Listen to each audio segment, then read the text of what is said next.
Hello, everybody, and welcome back to the G4A show. We've been away for a few weeks through illness to myself and also scheduling issues, and things have just been very busy. I don't know if you've noticed, but there's lots of video games to play, and some games are going to be getting some awards soon. So we're going to predict the game awards on this episode, and I'm joined by two of my co-hosts to do that. Down below me on the video, we have NBZ. How are you? Hello, I'm doing very well. Thanks, Jordan. How are you? Yeah, I'm good. You haven't been here for a while since we did our Bit. Yakuza ranking. Yeah. It's been a little while. Have you finished Yakuza Like a Dragon yet? No, as you mentioned, I've been distracted by every other video game.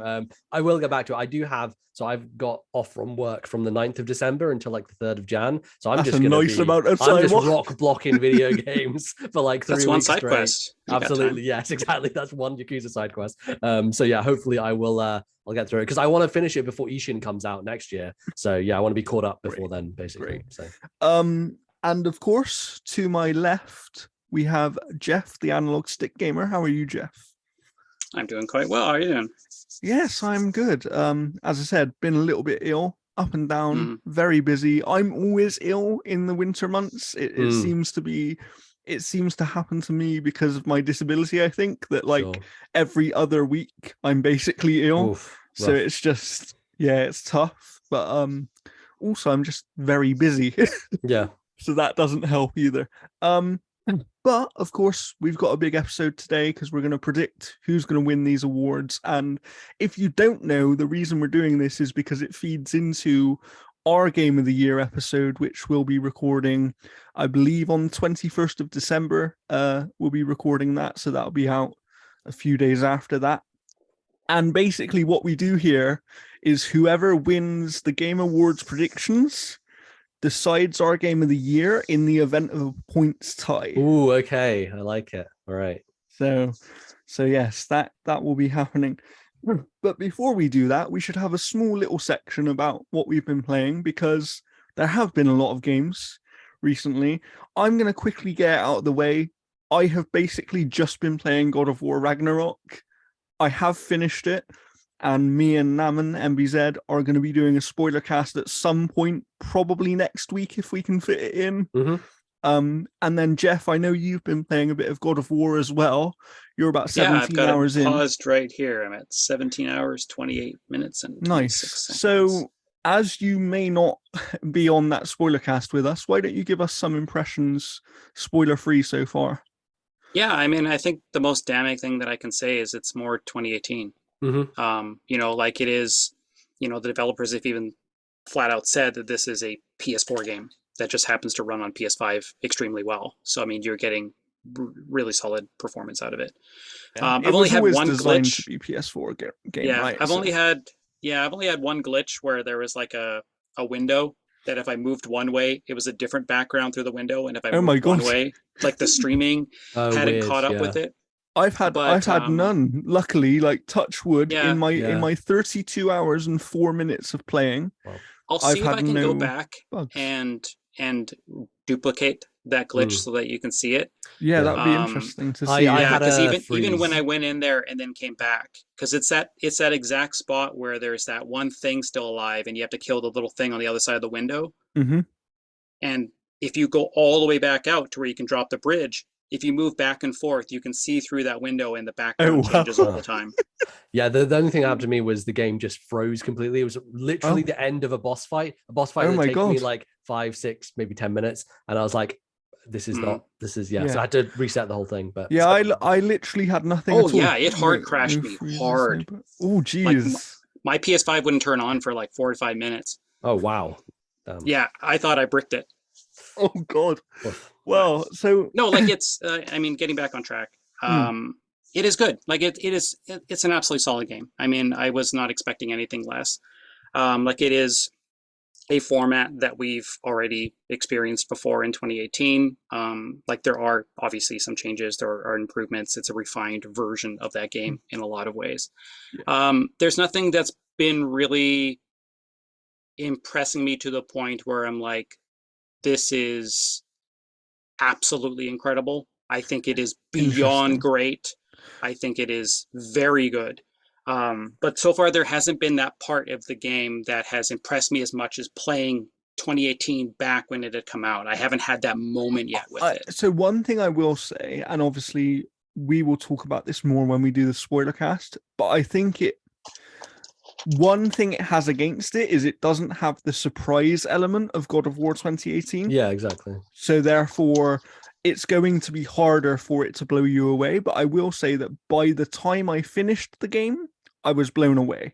It does a lot of stuff in that 32 hours. That a lot happens, a lot of things that you don't expect, and I think it's framed very interestingly, narratively. I think structurally the narrative is very interesting, and I'm very curious to hear what people think. And because here's my problem of finishing these games early is like, oh, I've done it in the first weekend. There are no spoiler casts for me to listen to. Maybe we will be the first one. Yeah. So if you're looking for a spoiler cast and happen upon us, hello, please subscribe and follow us and all that stuff. We're on the Eat Sleep Game YouTube channel currently. That is actually going to change in the new year, which is something we'll talk about nearer the time. But follow us on Eat Sleep Game because Luke does great little content over here as well. And obviously we're also available on Spotify, and we'll figure out other platforms soon. Maybe I'll get NBZ to help me with that.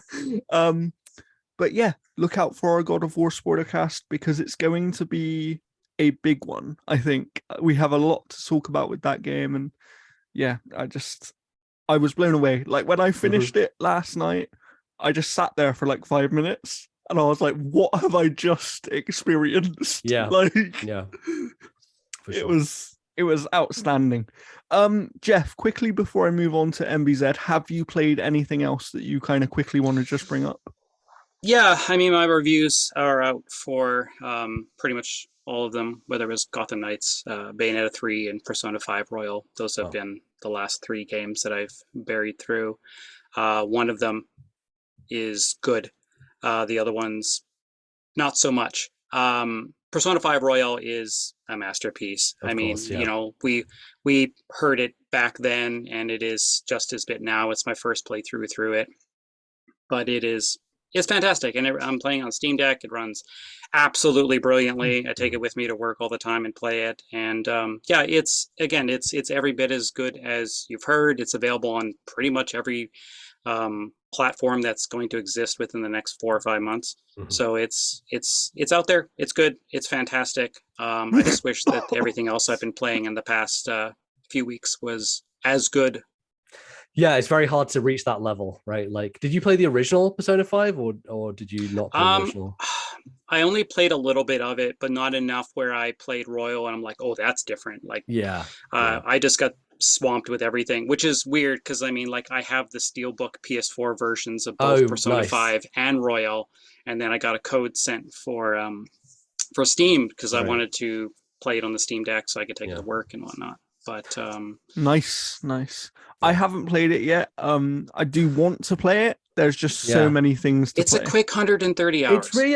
Come on, just set aside like a whole week and a half. The thing I'll say, Jordan, is like, as someone who, I know you are not massively into turn-based games and you love Yakuza Like a Dragon, I would say alongside Yakuza Like a Dragon, Persona 5 is the other turn-based JRPG that will get people who aren't into the genre. It's very accessible. I'm glad to hear that because Like a Dragon did sort of turn me on to, and there's a speed auto battler as well stuff. So yeah, no, I definitely want to play it. It's always been one, especially like as a designer, there's always that level of intrigue with a game where when a game has done something very, very well, you can't help but want to see it to figure out how they've done it and what they've done.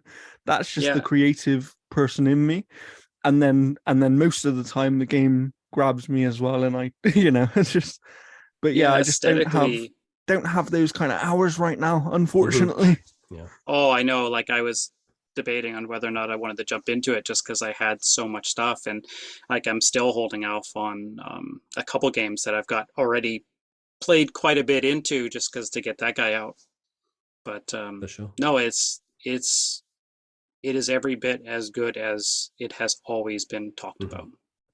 Awesome. Good. I'm glad to hear it. And NBZ, what have you been playing recently? Yes, aside from dumping 32 hours of God of War in about 4 days, which was maybe unhealthy, but I couldn't stop myself. I recently got one of these little guys for audio listeners. You play the surfing game? Yeah, this is the play date, of course, and took a while to get it. I was so basically what happened when these things were first put on sale was if you were outside of the US, there was basically a bug in their system for ordering them. So you weren't able to like put in your address and get it sent or get your order put through. So I was on there like literally the first minute of orders being opened. I was ready for it. And it took about 20 minutes for me to get my order in because this bug they had in their system. I think a lot of people in the UK suffered from that, which was a shame, but also meant that I was put really far down the queue. So I had to wait until just now, basically, to get my playdate in the mail. And yeah, it's really cool so far. I think it's very unique from the perspective of the way they're doling out the games. My friend also got one as well, but I basically waited until we both had it so we could basically play it at the same time, start our season at the same time. So as the games come in every week, you can kind of like follow along with it. And it's been very fun to just like dip in and out of. I find myself gravitating more towards the kind of like bite-sized experiences. So like the surfing game, I think it's Whitewater or Wipeout or something like that. It reminds me a lot of there's a GBA surfing game that I had, a Kelly Slater, I think it was, surfing game that I played on the GBA back in the day. Reminds me a bit of that. Right.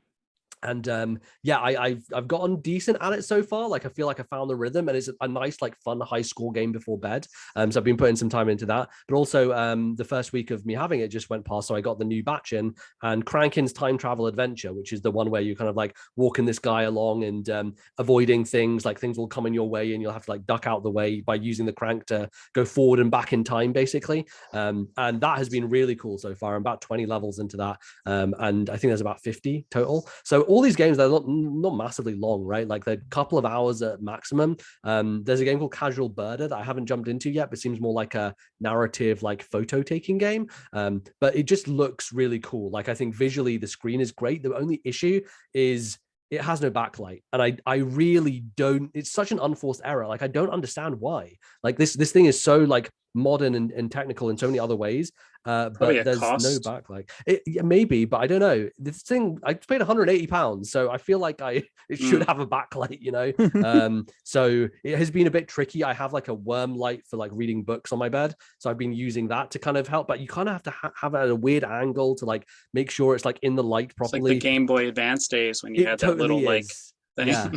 Yeah, I get a worm light. So it's one of those things where I'm like, this is probably a good like weekend morning thing where you like get a cup of coffee, sit in front of a window with big light going on and just play a bit of Playdate. But I guess the way that I've played it, I always play it at night, and so it never really works out, which is a bit unfortunate. But yeah, it's a really cool piece of kit, and feels very premium as well. And the crank feels great. Like it's a unique, interesting, innovative thing. And I think that even after the season finishes, there's a lot of like support out there on the internet of like indie devs making cool stuff, and there's bundles of Playdate stuff, and it's a lot of easy ways to kind of do your own kind of installing and those types of things. I'll probably dig into that, but yeah, it's been very fun so far. I like it a lot.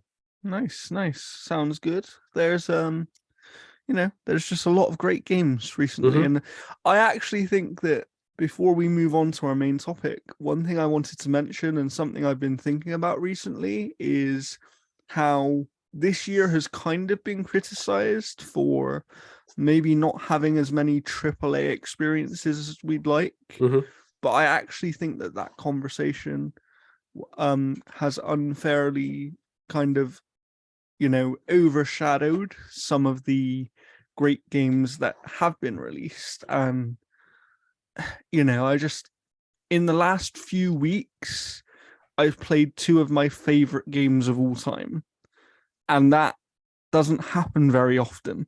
Do you know what I mean? That's not something that happens every year, and yet that's happened this year. I get it. AAA is big and shiny and nice and wonderful, right? But I do think that the conversation about the lack of AAAs, especially for a few months towards kind of that April and May time, was very quiet compared to usual. And I think it made people think that the year was kind of much slower than it actually has been. And I think the Game Awards sort of prove that, you know. It's like, I mean, there are more games than ever these days, and especially if you're playing stuff, independent stuff, right? Like, it's so much innovation and interesting stuff happening. You know, there's always an interesting game every week, and the problem is you can't play them all anymore. It's just not possible. It's not feasible. You can try, but I definitely try. I definitely try. I'm sure we all do, but it's so hard, you know. I mean, I was saying to you guys before that I stayed up till about 6:15 a.m.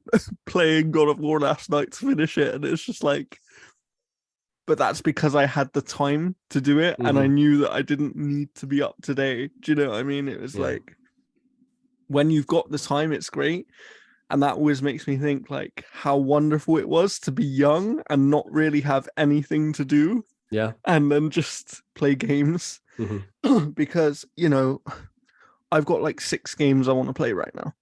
And okay, some of those are shorter, but those 6 games, even if I play them constantly and every single day, it's going to take me probably 4 or 5 weeks to get through, you know? And it's like, by that time, there's going to be 3 more games that I want to play, because that's how game releases are now. So we always joke about backlogs, but everyone's got some sort of backlog.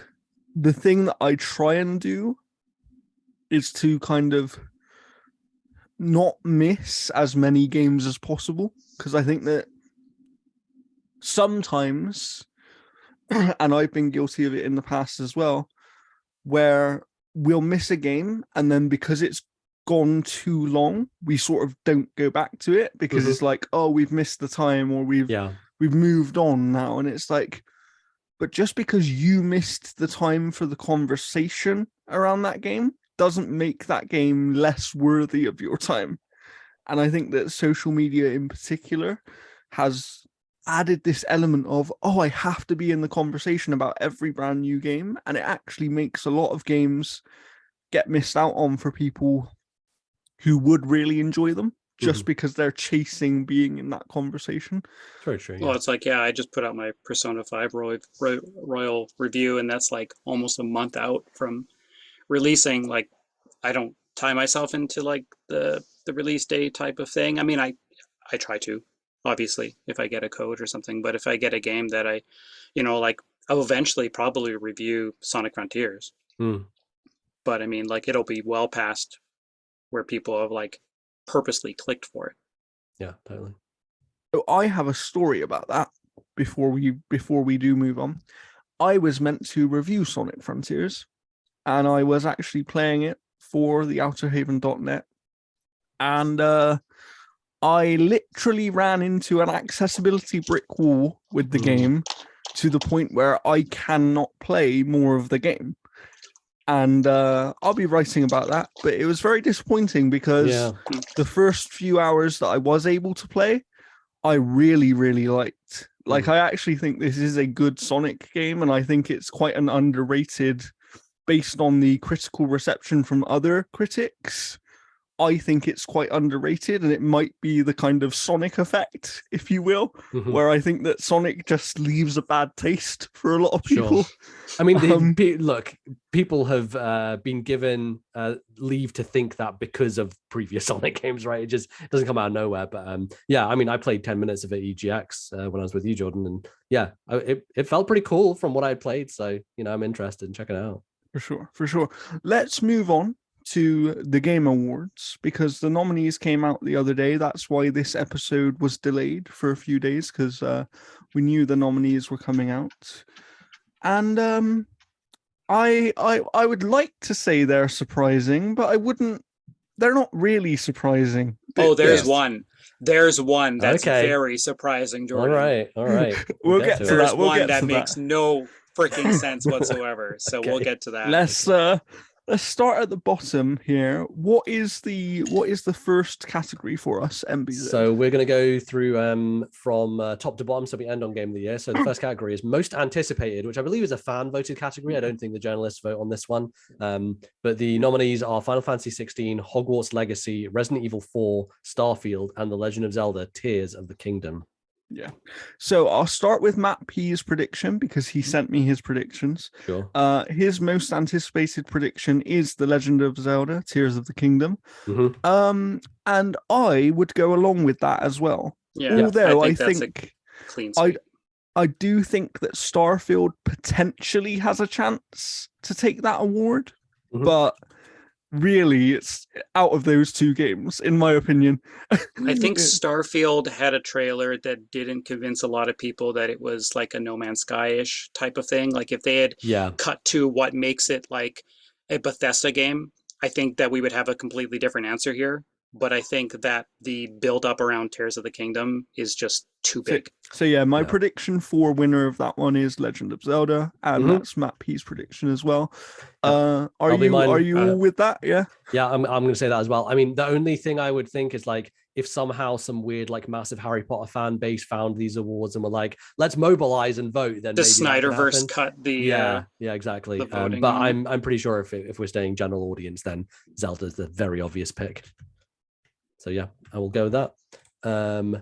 Our next award is the website playing up. The website is deciding. Here we go. Previous category. There we go. Best adaptation is the next award, which is a new category for this year, I believe. And nominees are Arcane, Cyberpunk Edge Runners, The Cuphead Show, Sonic 2, and Uncharted. Okay, that's interesting. So, so I think Arcane will win. So that's my prediction. Yeah. Matt P here actually goes with The Cuphead Show. Interesting. Okay. I mean, Arcane is just like one of the greatest shows ever made, let alone video game adaptations. So, like from a personal perspective, I hope it wins because it's phenomenal. It's a unique kind of spin too. Do you know what the worst thing is? Show is just I haven't even watched Arcane, and I feel like it's going to win. Yeah, come on, Jordan. This is disappointed. We should fire you from your own podcast for that. So I'm gonna.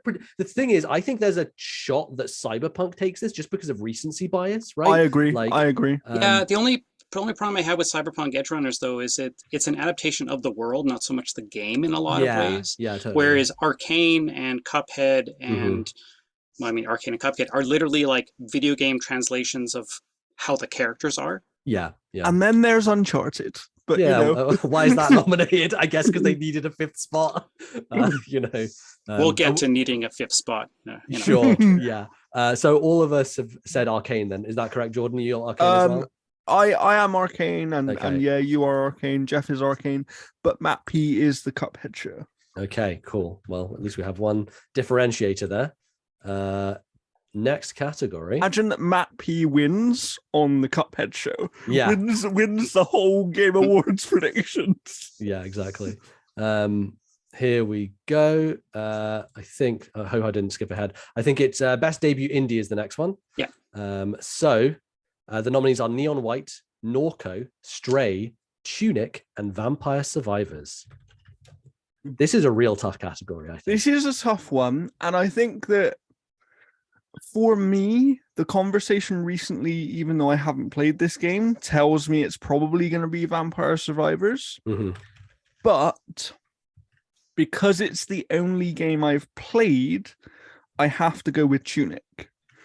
And Matt P also goes with Tunic for Best Debut Indie. Awesome.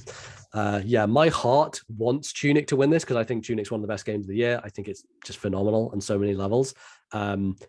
I do think Vampire Survivors takes it personally. I think that's where my vote is. Yeah, it hasn't got too much recognition in these awards, and if it's going to be recognized, I think it's going to be recognized here.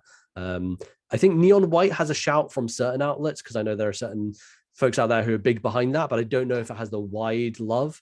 I might say that Stray could take this actually, just because of how many nominations Stray has generally. But I think because Stray is nominated in so many other categories, I'm going to go with Vampire Survivors for this one. It does kind of feel like, though, just for the sake of conversation, it does sort of feel like Stray might be lined up to win this one, just because it probably won't win in the other categories. And therefore, to be nominated that many times, it clearly does deserve some level of recognition. And will it get it in this category where it's maybe most likely to do so? Yeah, very true. So moving on, what have we got next? We have Content Creator of the Year. We have Carl Jacobs, Ludwig, Nibelian, No Brew, and Cutie Cinderella. A lot of whom I have heard of but don't really know much about. Given I only know Nibel. Yeah, so given the... Just because of the Twitter thing. So I'm pretty sure this is voted on from the outlets, the game outlets, right? I think most of them are more familiar with Nibel than anyone else. So I think that that's probably the safe bet. Well, this is the thing. I feel like, especially because of what's happened with Nibel, with him stepping away from the industry, I feel like he could very well win it. Yeah. However, it's a hard one because the wider popularity of the others could play a part, like Carl Jacobs is, do you know what I mean? It's just like, there's a lot. Matt P actually goes with Ludwig here. Based on the fact that I don't know, and Matt P's job is kind of to know, I'm going to go with him and say Ludwig as well. Okay, sure. And I'm going to go Nibel. So, same. Awesome. Next, what do we have? We have Best Multiplayer, which is Call of Duty Modern Warfare 2, Multiverses, Overwatch 2, Splatoon 3, and Teenage Mutant Ninja Turtles Shredder's Revenge. So I'm split on this one. I'm really, really split on this one because I actually think TMNT is a great game. And I can't remember if it's nominated anywhere else, but I was surprised that it wasn't nominated for one of the bigger awards. Like, I think it's that good. So that was kind of one direction with Best Multiplayer, because I actually played most of the game with Jeff as well. Nice. And it was great. Very good fun. It's really good co-op. Yeah, it's good fun. And then the other one, much to my surprise, is Call of Duty Modern Warfare 2. I actually think it's one of the best multiplayers in that entire franchise. Wow.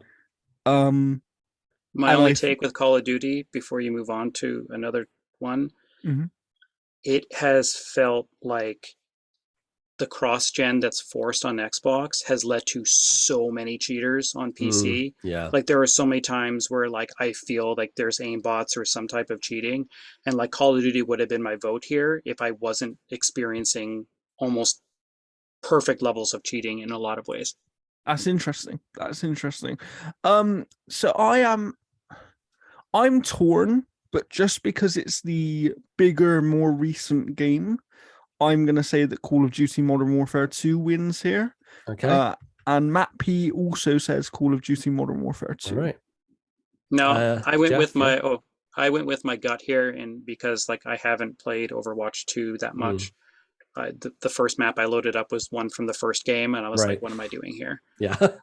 Turtles I loved. I think it's absolutely fantastic. I don't know if I would really consider it in the best multiplayer, because I feel that it's games that essentially rotate product, like it's like live servicey kind of, that kind of stuff. So I'm thinking, even though I haven't even played it, Splatoon 3 will take best multiplayer.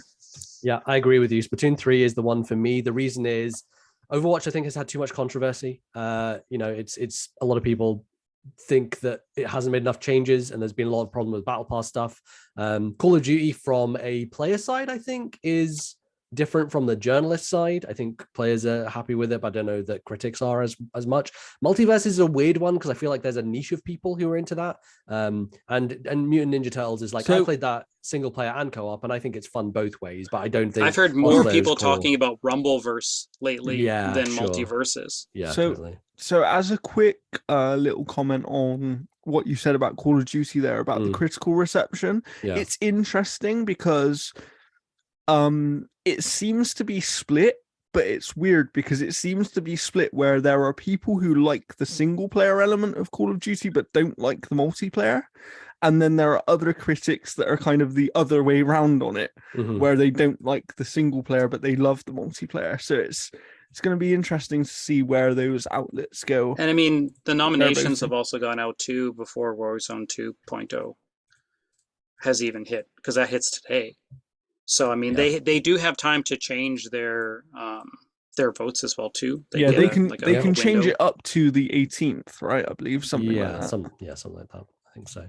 I think Splatoon 3 is just like, it's very good. I think the only thing holding it back is Nintendo's online, but I haven't really, having played a good 25 hours of Splatoon 3, I haven't run into much of that stuff. It seems, as far as Nintendo online experiences go, it's pretty smooth sailing, better than their previous efforts for sure. And the game's just really good, and it's good, fun multiplayer experience. So what is the next category for us? Next up, we have Best Sports/Racing, which is interesting.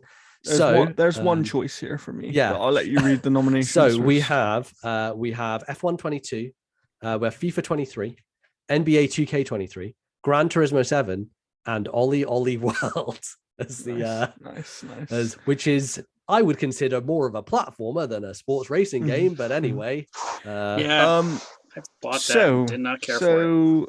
I'll quickly give you Matt P's. His is GT7. So, and I get that. That's I get that because it was a long-awaited game, and I don't think it was a bad game. It just didn't blow me away in any way whatsoever. I reviewed 2 of these games, being F1 22 and FIFA 23, and those are the 2 that I'm sort of split between, in the sense that FIFA 23 being the last EA FIFA, and arguably one of the best ones, I think may kind of tilt some people to vote towards that game. However, I do think the best game in this category, which is what they should be voting for, is F1 22. Like, it's they get about as close as you can get to representing that sport in a console game as possible, and it's one of the most accessible games to new players out there in terms of that kind of racing simulation style. So yeah, that for me should be the winner here, and I'm going to go with that being the winner, because I just feel like, this is always a bit of a weird category as well, because I'm not sure how many, no disrespect to any journalists, but I don't think sports and racing is their kind of favorite categories, and many outlets don't even cover these games. Do you know what I mean? Where's Nick Racers 3? Come on. Sure, yeah. And that's exactly why I vote for Ollie World, because most people are very casual, and a lot of outlets will not have played all of these sports games, let alone have people who are interested in any of these sports games. And the one that is universal, that's like a video game that anyone can play, is Ollie World. Ollie World, also one of the best games of the year from my perspective. I think that game's absolutely fantastic. And I think I'd like to look at this from a casual perspective of like, who are the widest kind of people on the panel going to vote for, and it tends to be sense. Well, that's a good point, because it does tend to be somewhat of a popularity contest, and it absolutely is. That's what these awards are. And I don't mean that in the sense of, oh, this is the popular thing, so it gets voted for, because I do know some outlets where it's like they will vote for a game that isn't necessarily their winner in that category. Yeah. Because I do think people are clever enough to kind of see that, okay, this game actually did better here than this other one. Yeah. But the games that had the most players will always have some sort of advantage, because it just is going to happen that way. Right? I mean, why do you think Stray was nominated for so many categories where there are so many indie games this year that are far better than Stray? Like, I agree. It's basically best marketing award is what it is. And I haven't even well, that's like when we're going to come up to everything like best I hear. Sound. Yeah, it's whoever had the money. Yeah, exactly. Yeah. For my best sports racing, before we carry on here, I just went with FIFA. Okay, I think that's a safe bet. Awesome. I think that's the first time so we're actually all split on that. Split, yeah. Everyone's gone for a different one. This will be the deciding factor. It will be. It'll come down to it. Our next next category is strategy. It's sim and strategy. Freudian slip there. So the nominees are Dune, Spice Wars, Mario plus Rabbids Sparks of Hope, Total War Warhammer 3, 2 Point Campus, and Victoria 3. And I'm going to do the same thing that I did before, which is, what is the widest, most accessible game here that most people will have checked out? And it's Mario plus Rabbids. So I'm absolutely going for Mario plus Rabbids. Yeah, I think that's possible. I'm going with Mario plus Rabbids, not just because I got a code for it. Thank you, Ubisoft. but because it was super fun, and it was just a refined version of a game that was already amazing. So I do think that is very, very possible. However, I could be wrong, but I feel like this game is also up for best family game, and I think it will win there. Interesting. Okay. I don't think it will, but we'll get there. I don't either. So I don't know why, but there are two games here that I'm kind of back and forth on, because sim and strategy tends to always go to whichever is the kind of highest rated game out of these nominees. Like Flight Sims won it in the past, right? Even though it's not necessarily the game that every single person has played, it was just so far ahead in that genre with what it was doing that I think people were like, yeah, there's no way we can't give it to this because as a simulation, and I just somewhat on the popularity thing, I think 2 Point Campus being a follow-up to 2 Point Hospital, which was a big success, probably had a lot of people playing it, and people who weren't or who don't have Nintendos. Do you know what I mean? And I know there's not many of those people anymore. Sure, lots of people have Nintendos, but it's just like it was on Game Pass as well, more easily accessible. And then the other one is just from a PC crowd perspective, but Total War Warhammer 3. That's the only other one that I could see taking it. I think because like 2 Point Campus, like it looks fun, but the conversation for that died like 3 days precisely. And that's why I'm more in the realm of will Warhammer 3 take it, because as a more what I think of when I think of strategy game, that is it. Like that is the pinnacle of kind of what those games are, and it is the best one this year. So for the sake of being different, I'm going to go with Total War Warhammer 3 for my prediction here, just to make things interesting. And Matt P goes with 2 Point. All right. So a little bit of a split there. All right. Cool. But you guys are probably right, because Mario is Mario, right? Yeah, of course. And it's so good. Yeah, it's really good. So next up is Best Family. Best Family Game. The nominees are Kirby and the Forgotten Land, Lego Star Wars Skywalker Saga, Mario plus Rabbids Sparks of Hope, Nintendo Switch Sports, and Splatoon 3, otherwise known as the Nintendo category. So Matt P here actually goes for Lego Star Wars. Interesting. I'm gonna go Mario plus Rabbids. Okay. Clearly, based on what I was saying in the last category. Jeff, what are you guys going for? Jeff, what's your pick here? I think we might have the same one. They might as well just rename this the Mouthful Mode Award. Oh yeah, because Kirby and the Forgotten Land is taking that thing. 100%, I agree. This is Kirby's place to shine. Kirby has not been nominated in many other awards. I have this game and I still haven't played it yet. Man, really when you hit credits, you're not done yet. No. There's an end game. Yeah. Forgotten Land is really good. It's such a good game, and I think it. For me personally, it got a little bit. I wish there were more mouthful modes. Like by the end of the game, it felt like they were kind of leaning on similar ones. But from a just general polish perspective and just a joy and fun perspective, I think it's really excellently designed and just a lot of it's enjoyable. It's good fun time. What's next? Next up, we have Best Fighting, which can be a good category in good years, can be a terrible category in others. I don't think this is a great category, and I think this is maybe one obvious reason here why. The nominees are DNF Duel, JoJo's Bizarre Adventure All-Star Battle R, King of Fighters 15, Multiverses, and Sifu. Like if Sifu's in here, God of War might as well be. Yeah, exactly. Yeah, totally. This really is Are you on the official website? I am, yeah.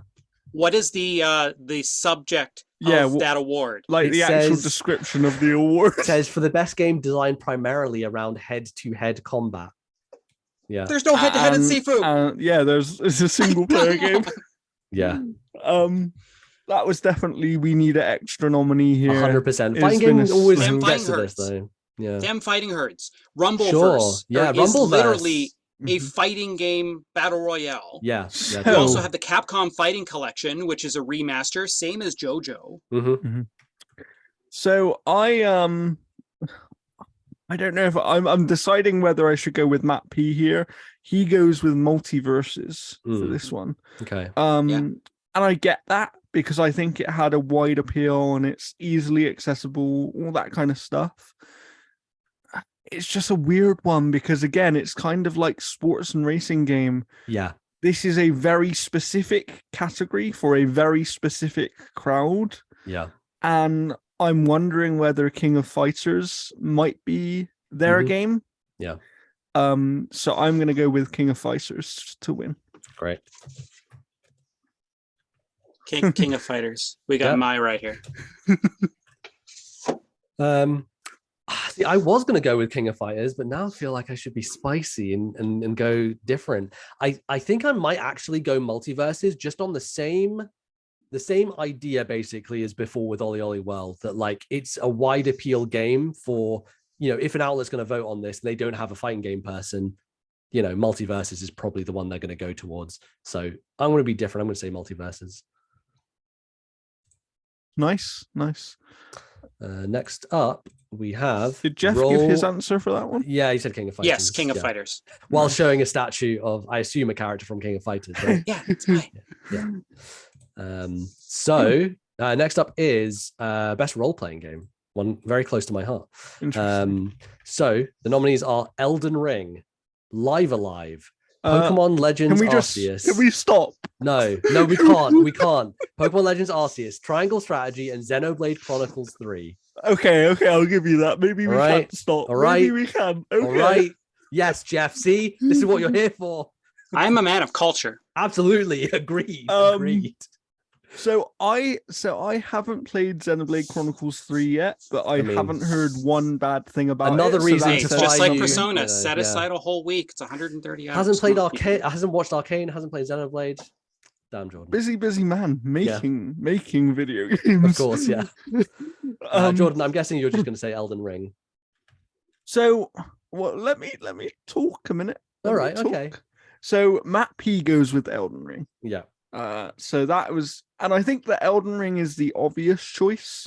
Yeah. Because it feels like Elden Ring and probably God of War Ragnarok is going to clean up at these awards, kind of the same as 2018 with Red Dead 2 and God of War. But yeah, I don't know. I wonder whether this could be Xenoblade Chronicles 3 category because, again, it's a very highly rated game. Every single person I know who's played it loves it. Like every single person. Like it's my game of the year. It's my game of the year by like a big margin. You know? Yeah, like the goalpost is just right here, and everybody else is like using binoculars to see it.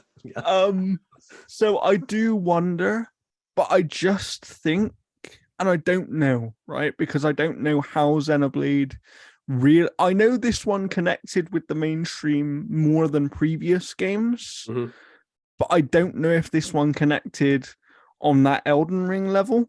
Yeah. And therefore I think I'm going to stick with Elden Ring just because it's the kind of obvious choice in this one. So we have 2 for Elden Ring and 2 for Xenoblade Chronicles 3. That's interesting. So the thing is, the question is, how do people vote in these awards, right? Is the voting like, well, Elden Ring will get its flowers at Game of the Year, you know, it will get like the big awards, right? Like Best Direction. Could I ask, what is the description of this award? Sure. So it's for the best game design with rich player character customization and progression, including massively multiplayer experiences. Interesting. And I think there's way more classes in Xenoblade Chronicles 3.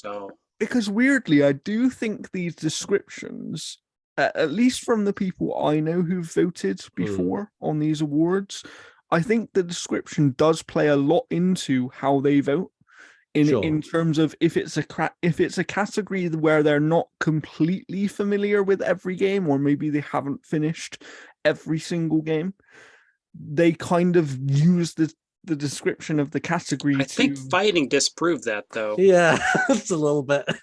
That's true. That's true. Yeah. But maybe no one could think of anything else. Yeah. I think the people that are voting are educated on pretty much what's happening within the industry in terms of like those the games that should be nominated. Yeah. I also feel like these categories tend to be like, well, we're just going to vote on what the best game is in the category, as opposed to like sticking to what the is best RPG, at that thing. right? Yeah. So I do think that Elden Ring is quite likely. It's between my head and my heart, right? My heart is saying, "Come on, you motherfuckers, vote for Xenoblade, journalists! Come on!" I'm just glad right. Xenoblade's up for like 3 awards. Yeah, that exposure is massive. I know. Yeah, the fact that it's nominated for the best thing about Xenoblade being nominated for Game of the Year, the Game Awards Orchestra is going to play that soundtrack, and people's minds are going to be blown. That's all I'm saying. What these two guys are saying to you people is that Xenoblade Chronicles 3 has a very strong chance of winning our Game of the Year based on just a point situation. We'll see how it goes. I'm going with my heart. I'm gonna say Xenoblade. I'm gonna go Xenoblade, just with my heart. I have to. A 2-2 split on that one then. I went to Xenoblade as well. Like of all the categories that I'm going to toss it out here, like I know that one is like my almost realistic one. Yeah. So it's close. Awesome. Okay. What do we have next? I'm just going to load up a bunch of these categories at once so we can put them through. But the next one is Best Action Adventure, which includes Plague Tale Requiem, God of War Ragnarok, Horizon Forbidden West, Stray, and Tunic. Interesting. So I'm split in this one. I will say that Matt P goes with the obvious choice again, being God of War Ragnarok. And my head tells me that it will be that, for the same reason that I think Elden Ring will win the RPG award, which is, as you kind of mentioned, NBZ, it's probably the best overall game within the category in terms of everything it does being of a certain level, right? However, there's something about Plague Tale Requiem, man. Like there's something about that game, and I just, it's had a few nominations. It's got nominated for some very big awards at this show, and I just feel like it will win at least one. And I don't know if this is the one it might win, just because they can kind of give it its flowers and say, yeah, within its genre, within its category, within what it's trying to do, it's probably the best game this year that you can play. But yeah, I don't know, man. Like, it's so hard to see past God of War Ragnarok, especially having finished that game last night. Yeah. I don't know. So I'm gonna defer to you guys for a moment while I make my decision. So NBZ, what are you going with on this one? I think pretty straightforward. It's God of War. I think most likely just where I went with my heart last time, and Elden Ring probably will win Best RPG. I'm just going to go with my head and say, I would love for stuff like Tunic or Plague Tale to get their props a year, but I think that when you're standing up against action adventure is kind of defined by God of War in a way, like it has the puzzle solving, it has the kind of like narrative, it has all the elements, and I think it's the strongest one probably overall. So I'm going to say God of War. That's actually made me think. So I'm with you because I actually do think Plague Tale has a stronger chance of winning somewhere else. Okay. Well, actually, two other places I think it has a stronger chance of winning. So God of War Ragnarok will also be my choice. Okay. Jeff, what are you with on action adventure? I went with God of War Ragnarok. I wish there were elements of Horizon Forbidden West that were better for me. I probably would have went that way. But the other category, the other nominees in the category, just to me don't measure up to what I've played of God of War Ragnarok in regards to what it does for that category. Sure. So I think God of War Ragnarok for sure. Cool. Okay, moving on. Next category. What do we have? Best VR/AR. Do we not have best? No, best action game. Best action game next? Oh, apologies. I think I might have skipped on my thing. Let's take a look at best action game. Which is weird because action adventure and then action. Yeah, it's a weird distinction. But nominees. If only you win on adventures in these action games. Yes. No adventure at all. You're just punching. Bayonetta 3, Call of Duty Modern Warfare 2, Neon White, Sifu, and Teenage Mutant Ninja Turtles: Shredder's Revenge. Anyone want to go first? Sure. A month ago, I would have told you Bayonetta 3, hands down. I wouldn't have even hesitated. Nope. So I'm going to go the smart route, and I'm going to say Neon White. As much as I love Shredder's Revenge, I haven't played Neon White, but I love Shredder's Revenge. I think it's fantastic. I don't think it is a winning title for this category, especially with like Neon White had such a grip on the industry, on streamers, like whether it was like the time trials and all that kind of stuff that led to that kind of thing. I just, like, I could see Modern Warfare 2 taking it for best action game, but I just have this weird feeling that Neon White's going to take it. Interesting. I think it's definitely got a lot of buzz around it. I don't know if that's widespread enough, because I guess mainly when I think about like the outlets that vote on this, it is a worldwide jury, right? And the main exposure I have is like the US outlets. And, you know, a lot of people I did hear are talking about it. But I would say, I know Bayonetta 3 has its issues, but I think because it reviewed so well as the recency bias, because it's just come out, I think for me, I'm going to say it's going to be Bayonetta 3. Sifu's interesting. Sifu would be the other one I would choose, but I don't know how many people really played Sifu or got that into it. And it's also works against it. It was so early in the year, right? I do think recency bias plays a big role here. So I'm going to say we say that, but It Takes Two won Game of the Year last year. That's true. And it released in March. It was a weird year last year, though, right? Like there wasn't a clear winner last year. It was yeah, for sure. For sure. In the air. Could you please read me those nominees again? Sure. Yeah. Bayonetta 3, Call of Duty Modern Warfare 2, Neon White, Sifu, and TMNT. Okay, so Matt P goes with Call of Duty Modern Warfare 2. Okay. And I'm trying to decide between that and Bayonetta 3, because when I think action game, to me, it's more Call of Duty, because Call of Duty is essentially a game version of an action movie on steroids. Sure. But Bayonetta 3 is like, from everything I've heard, and again, I haven't played it, but from everything I've heard and seen, just seems like a very, very good game. And again, the action part of it is fantastic. Yes, yeah, exactly. I'll say that. Which is what I think a lot of people will be voting on. I'm one of those people who doesn't pay attention to Bayonetta story and could not give less of a shit about Bayonetta story. So I'm not there for that at all. And see, I'm on the other end where I'm really like, what have you done? Oh no, that's such a shame. Yeah. I feel real bad. I will go with Bayonetta 3, just because also I think that similar styles of action game have won this award in the past. So critics seem to like that style of action game. Yeah. Cool. So next up is Best VR AR. Nominees are After the Fall, Among Us VR, Bone Lab, Moss Book 2, and Red Matter 2. I don't have a lot of experience in this type of category. I'm just going to say Moss Book 2 because I think that's the one I'm also going to go for. I haven't played any of these. Yeah. So I think it will, at least based on what I know, Moss Book 2 is the most well-known game within. I would say Among Us is probably the most well-known game, but I don't know what people think about for like a specific VR game. Yeah, is what I'm thinking, right? Because like Among Us is very well known, of course, but the VR version came after the original game, and it's just like a weird thing, right? Yeah. Matt P goes with Bone Lab here. Okay, very cool. Interesting. Next up, we have Innovation in Accessibility. Nominees are As Dusk Falls, God of War Ragnarok, Return to Monkey Island, Last of Us Part 1, and The Quarry. Okay, so for me, there's one winner here, and that is Last of Us Part 1. Yeah. And my reason for that is God of War has amazing accessibility, like probably on par with what Last of Us Part 1 has.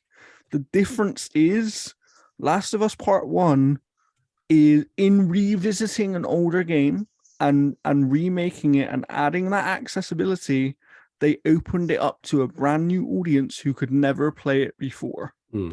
God of War Ragnarok isn't doing that. It's a brand new game. And I do think that, you know, I wrote a piece on Last of Us Part 1's accessibility, and I think it's actually the next step for accessibility in games is going back and kind of doing what we can to make the best older games more accessible for players with disabilities. Totally. So I think that wins here for me, Last of Us Part 1. And yeah, Matt P goes with that as well. Yeah, I'm going to go with that as well. I think Naughty Dog have made big strides in that department. I know God of War is doing it as well, but I definitely appreciate what you're saying, Jordan, about people getting to experience something they haven't before. And also in God of War, I wouldn't say this is an accessibility feature, but the most frustrating thing about that game for me is them telling you the puzzle solutions before you figure it out yourself. And you can change that. You can't. They confirmed that extended timer thing doesn't affect the dialogue. It was just people thought it did, but it doesn't. Yeah. It doesn't actually affect it. Yeah, no. That's the one thing that's kind of stuck. You're like, oh, this looks absolutely amazing. I'm looking around. It's like, yeah, I think we can use that ladder. I mean, I haven't even seen the ladder, Adrios. Like, come on. Yeah, that just annoyed the hell out of me. Sony's first parties and their chatty characters that just want to tell you every goddamn story of their life. It's also like, because they are appealing to a big, wide, casual audience, right? They're almost afraid of people like, oh, we don't want to have any frustration points. We don't want people. It's like, feels like, I mean, you're already color coding the damn rocks that you can climb on. Like, it feels like play tested to hell, basically, which I would just appreciate if I could just turn it off, basically, and I can't. So, but that's why I'm voting for Last of Us Part 1. Yeah, I'll go with that one as well too, just because like you got like all the settings that essentially just make it, again, accessible. I mean, the whole nature of the category. Yeah, absolutely. And I actually think that is the most important award in many ways, because it's one that is actually meaningful and I think does affect the industry. Yeah, because the games that win it set an example for the other games that are kind of being made. So yeah, I'm glad to see so many great games doing much better with accessibility these days. But moving on, we have Best Community Support next, I believe. Yes, the nominations are Apex Legends, Destiny 2, Final Fantasy 14, Fortnite, and No Man's Sky. I mean, you should have known the Final Fantasy one. You play it. I do, yeah. I was going to say that's embarrassing for me. Yeah, this is interesting. The thing is, you kind of need to be in these communities to know what's been doing well this year. I'm going to make a description. It is recognizing a game for outstanding community support, transparency, and responsiveness, inclusive of social media activity and game updates / patches. So this year, I think that description describes Destiny 2. Yeah, I was going to say. I think that might be and Matt P also goes with that. My only thing, and this is just, again, conversation's sake, but No Man's Sky is always a hit in this category. Always a hit. I went with No Man's Sky because this is like a game that consistently shows up in like the top 10 Steam purchases or something like that. Yeah. So who doesn't already have this game that is fueling it that much, right? I know. It's so like... Didn't they win this last year? Because I remember it was Sean Murray was just like in the middle of a drink, and he was like, I won. Okay. Like, so I wonder if it goes to them or it doesn't again because of that. I'm not sure. I mean, I just think when we think about which of those games, and I'm not saying the other games haven't had content, of course, but which of those games has had the most new content this year for players, that is Destiny 2. Like, that's the answer. Yeah. And their transparency around that content and their communication with the community about kind of improving certain aspects that people don't like and all that sort of stuff has been very, very good. And I just feel like it's probably their year this year to win that one. Definitely. Yeah, I'm going to go with Destiny 2 as well. I think Final Fantasy 14 is always a wild card because it has a massive community and they're always transparent with them, but they didn't have an expansion this year. They had Endwalker last year, which I think was a big deal, but they haven't had as many. They're doing the patches right now and people like that, but I think Destiny 2 probably made a bigger impact for community stuff. So for sure. So next up, what do we have? Best mobile game is next up. So the nominees are Apex Legends Mobile, Diablo Immortal, Genshin Impact, Marvel Snap, and Tower of Fantasy. I think for recency bias, but also everyone is just talking about it. You got it, Jeff. It's Marvel Snap. I think it's pretty obvious. It's so fun. Yeah. I I tried it. I don't know. I don't see what people are talking about. I think it's okay. But again, I don't really play mobile games. I'm not really into them at all. And I just, I tried. I played probably 10 minutes and I was like, this seems cool. I'm sure people are having a lot of fun. I played a lot of Diablo Immortal. I do actually really like it, even though I haven't really spent any money other than spending Google reward cash on the Battle Pass. But yeah, it's super fun. But Marvel Snap is something that I can honestly see myself playing at least once or twice a day. Yeah, that makes sense. Matt P has a really interesting note here where he goes, best mobile game. I have no idea. Diablo Immortal. So his prediction is Diablo Immortal. He has phones. Yeah, well. Mine is Marvel Snap, just because people seem to really, really like that game. Yeah. And I think it is beyond just recency bias. Like I think it is, yes. It helps, but it's definitely beyond that for sure. So moving on, what do we have next? We have Best Indie, I believe, is next. Separate from Best Debut Indie. Sure. I also have beef with. Well, that kind of makes sense because obviously not every indie is a debut for the studio. Yeah, right? Exactly. Yeah, totally. But I also have beef with a pick here for a specific reason, but we'll talk about it. Cult of the Lamb, Neon White, Sifu, Stray, and Tunic are the nominees. Okay. So my beef go here, first, NBZ, because you have a beef. My beef here is that Ben Esposito made Donut County. Why is Neon White nominated here? Actually, sorry. That should have been my beef for the previous category, is what I meant. I should have brought it up in Best Debut Indie because he made Donut County. So I don't know why Neon White's nominated for Best Debut Indie. I guess because technically the studio is new. Yeah, it's not just him, right? It's not just him, I guess. So yeah, it makes sense. But I was like, why? Why is he? There are other best debut indies, like the Case of the Golden Idol, which has been nominated for this award. So anyway, I'm not mad at all. It's fine. Best indie. So yeah, this is. So Matt P goes with what I feel like is probably the obvious one here, just based on kind of conversation within the industry, and he goes for Cult of the Lamb. Yeah, and I get that. I just maybe it will be. I just don't know. Like, there's so many great indie games this year. Yeah, and actually, you could have had 5 more nominees in this category. Like, that's how good indies have been this year. Yeah, I'm gonna say Stray, and the reason is Stray is already nominated for Game of the Year. So if it doesn't win Best Indie, it feels a bit weird. A game that's nominated in Best Indie and Game of the Year, like. So I agree with you. But it's weird because, again, I think it depends on who's voting, right? It's a weird thing because I know that. So, for example, Kind of Funny, I know that when they decide who they're voting for on these Game Awards ballots, if they haven't played enough of the games in the category, they won't vote. Whereas on the Game of the Year award, they're always going to vote, right? Because they would have played those. Yeah.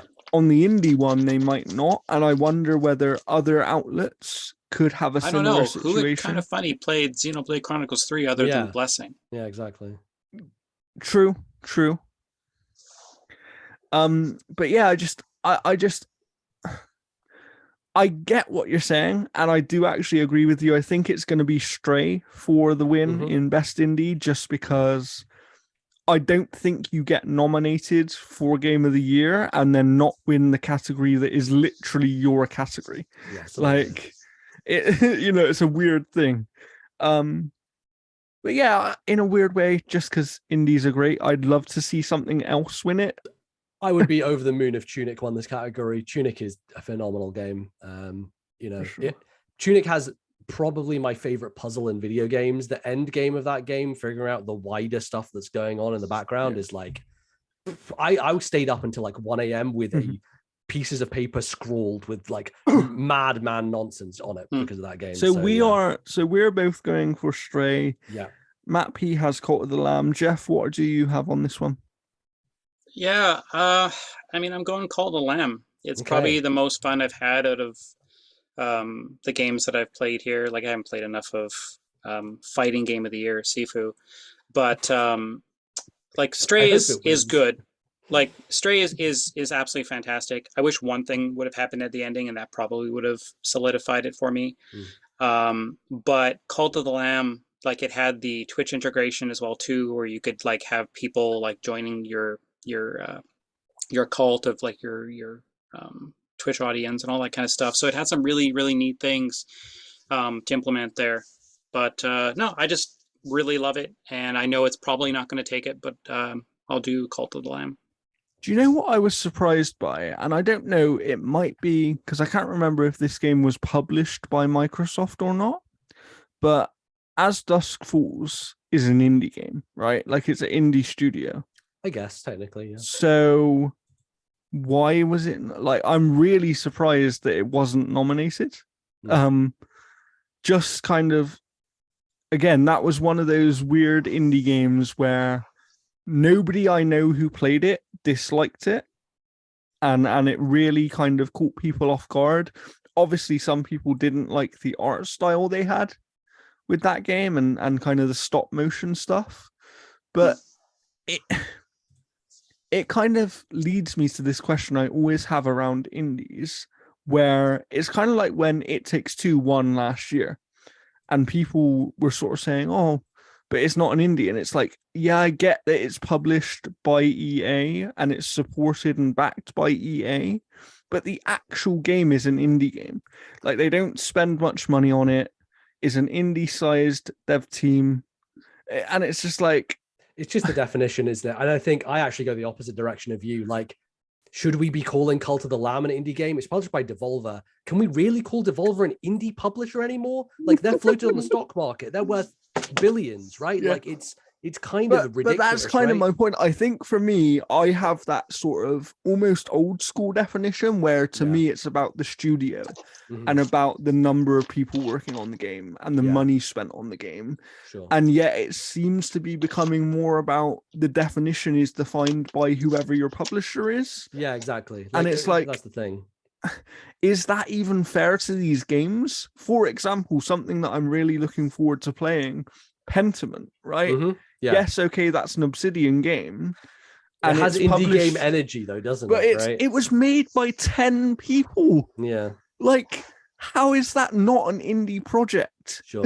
You know, like, can AAA studios not make indie games? I think you're talking about indie from like a spiritual level, right? Like, you know, the number of people who worked on it, that type of thing, which I totally respect. And I think it makes it hard, right? Because like Pentiment, I mean, it was funded by Microsoft, and of course, like I'm not sat here saying Pentiment is an indie game, sure, right? That's not.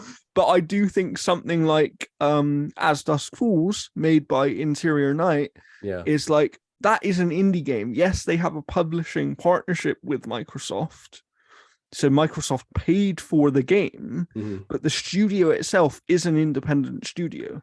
Yeah, I think we should have, honestly, I think we should have another category that goes even further in the opposite direction, which is like indie game, which is like games which just don't have a publisher, or games that are just like released on itch and nothing else, right? There are some real. I financed my house for this award. Exactly. Yeah, there are some real ass indie games remortgaged out there, my house, and none of those are going to get any recognition in these. That's true. That's true. So moving on to best ongoing game, I always find this award interesting because ongoing games are a fairly new thing, really, in the console space. They've been around on PC for a very long time, of course.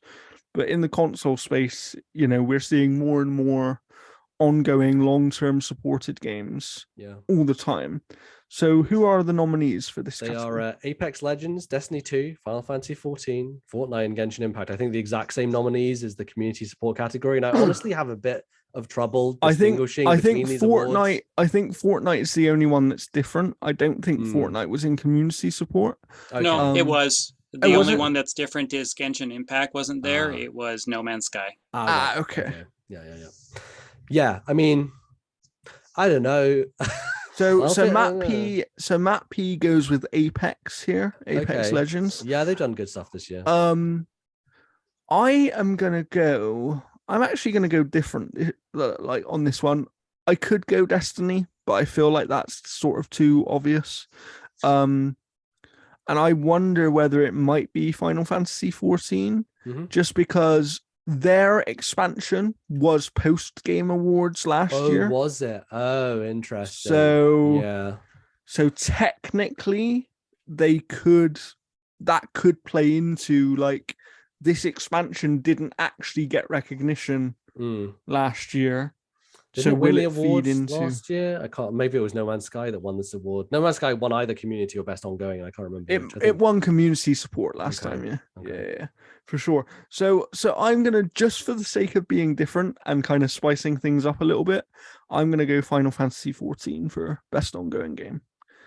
What about you? Yeah, that's what I had picked as well. Yeah, nice. I mean, Fortnite I play all the time, but I think that Fortnite essentially, it just shuffles existing content in a lot of ways and changes the map. Like, it doesn't dynamically change. Yeah, I think, to be that kind of stuff. But yeah, I'm going with 14 as well.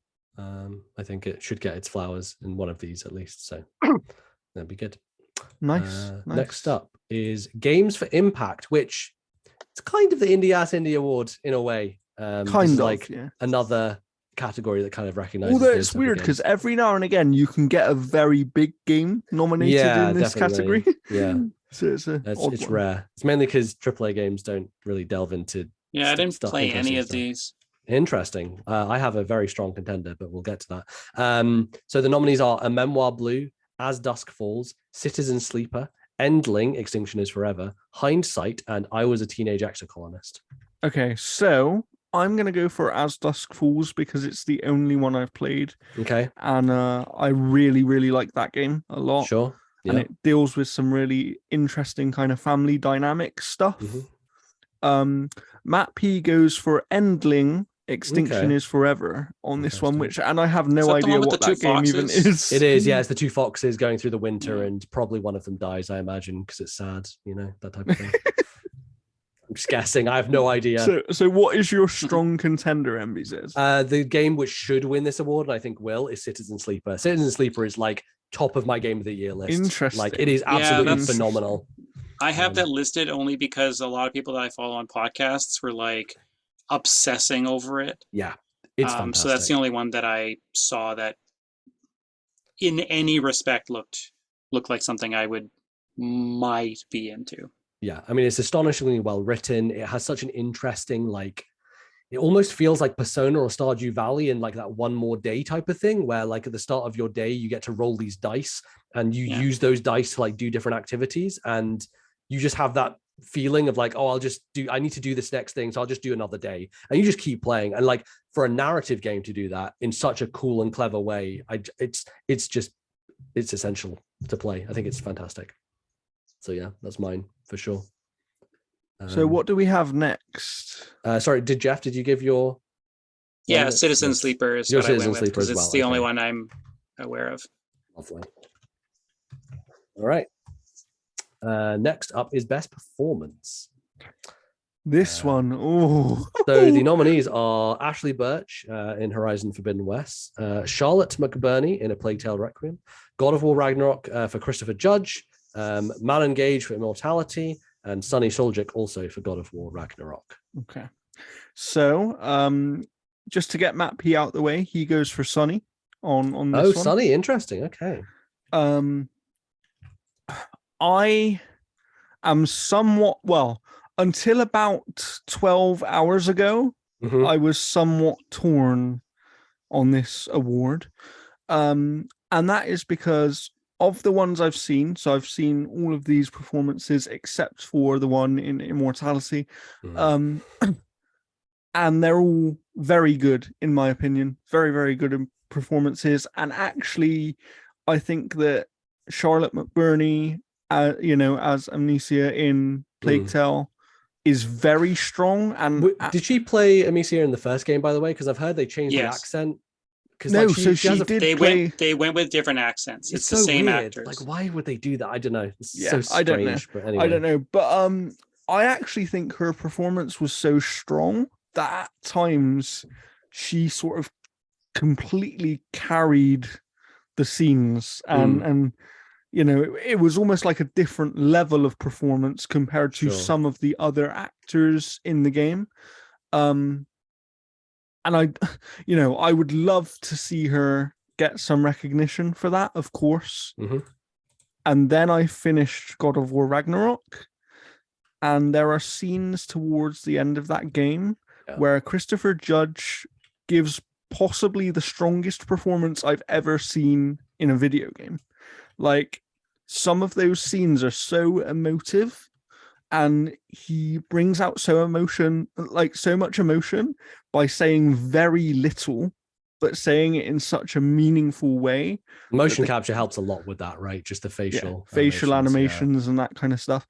But it's on another level. And if he doesn't win, I think somebody's paid someone off. It's that kind of situation. Well, I disagree, and I'll tell you exactly why. Because you have not played Immortality, and Man Engaged should 100% win this award. And I'll tell you why.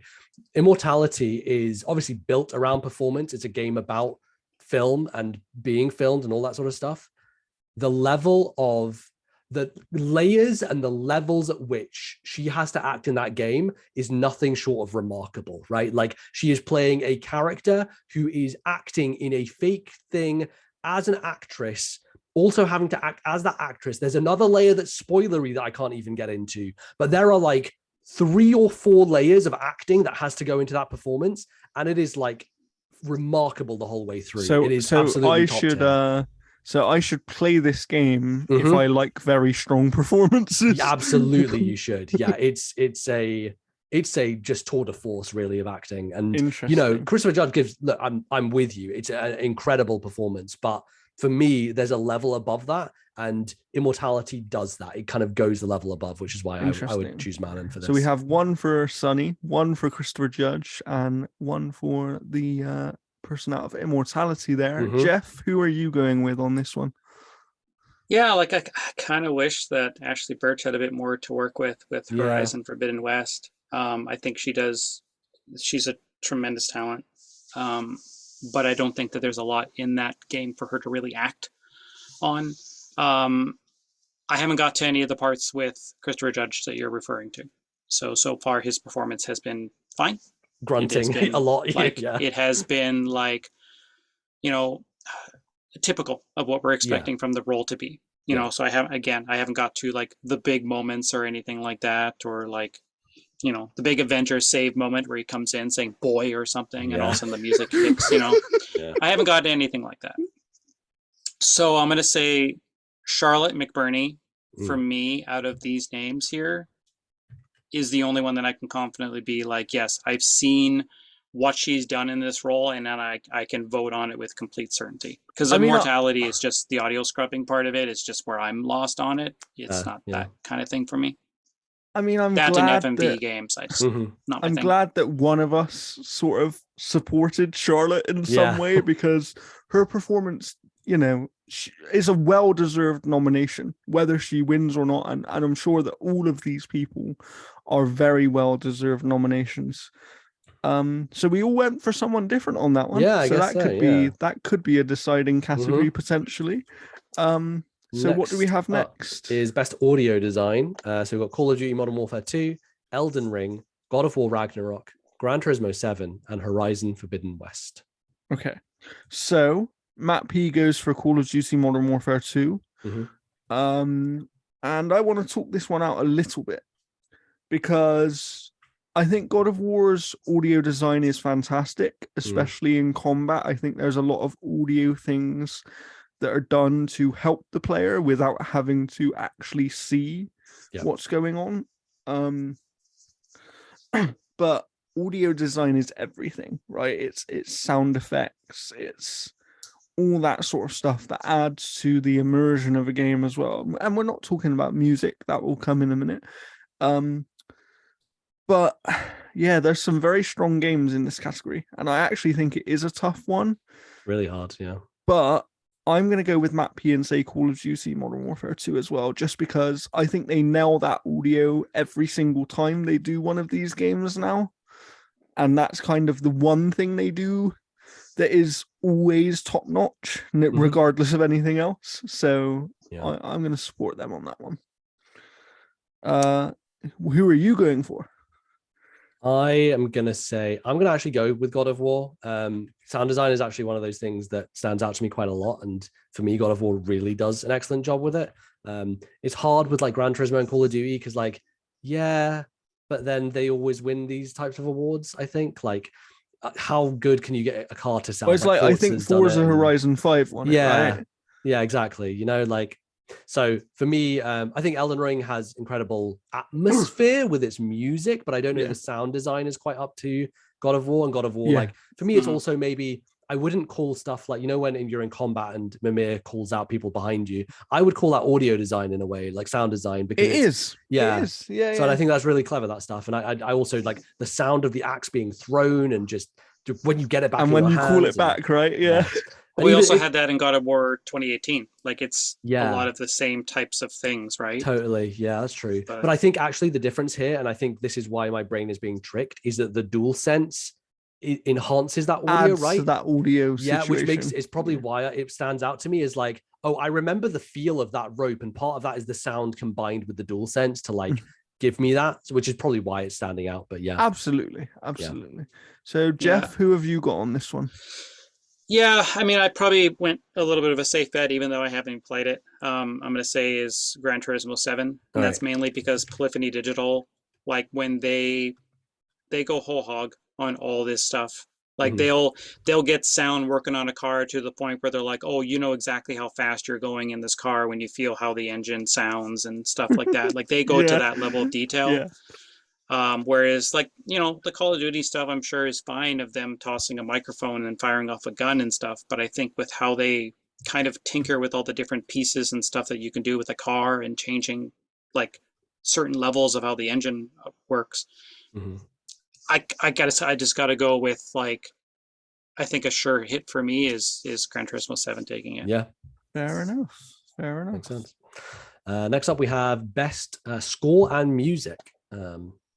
And interesting nominations here, but A Plague Tale. It's a shame there's only one. Shame there's only one nomination. Xenoblade Chronicles 3. I was surprised there weren't four other ones. Yeah, it's all good. So we have A Plague Tale Requiem, Elden Ring, God of War Ragnarok, Metal Hellsinger, and Xenoblade Chronicles 3. I always find that like the big AAA games get nominated for best music, and I never remember any of the music. Like God of War has like one main theme and it's good, but like no, like it's pretty forgettable. Two, sir. No, there's two. Yeah, it's like so the music in God of War. Everyone, of course, will remember the main theme. Yeah, it's the same as the 2018 game, but there are some very. So when you go to certain places. With certain characters, there's a completely different theme that plays. Sure. And there are also some very kind of subtle music happening during cutscenes that didn't really happen previously. Yeah, and that's motif, and a lot of games do that, right? Most games on this list do that as well. Yeah. You know? And it's so I'm just saying, like, it's that thing of everyone will remember the God of War music for that main theme. Yeah.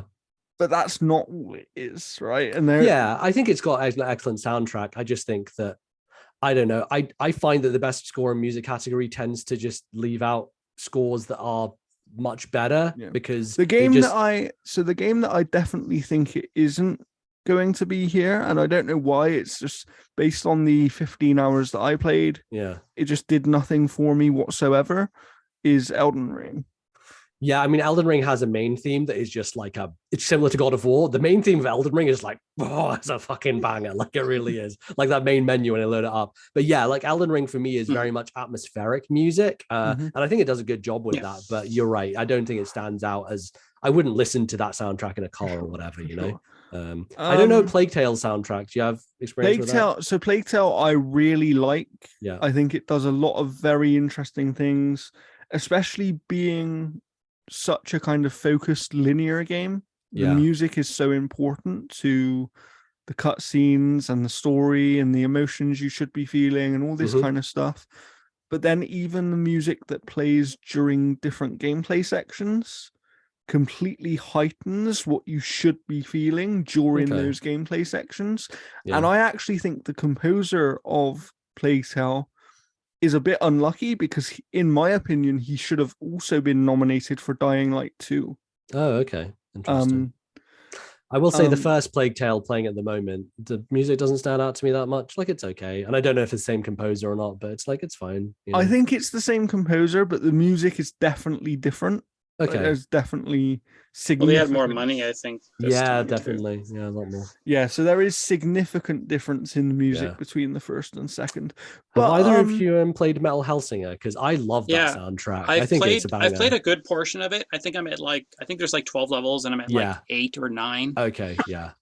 So I'm like the thing is, the music is really good when you're doing good. Yes, yeah. Which actually for me encouraged me to do good. Weirdly, yeah, you know? like it's interesting. Like I think there's some good stuff. I mean, because they even had like the guy from System of a Down. I think does the music for the really last good level. Song. It's the final boss soundtrack. Yeah, it's really good. Yeah, it is very good. Like it's an absolutely fantastic soundtrack. It's the same way that like Doom Eternal had a good soundtrack, where how you were performing kind of made, static versions of those soundtracks very difficult to do. Yeah, totally. So but I'm gonna ask you guys before I give my choice on this one. Jeff, who are you going with here? Jordan.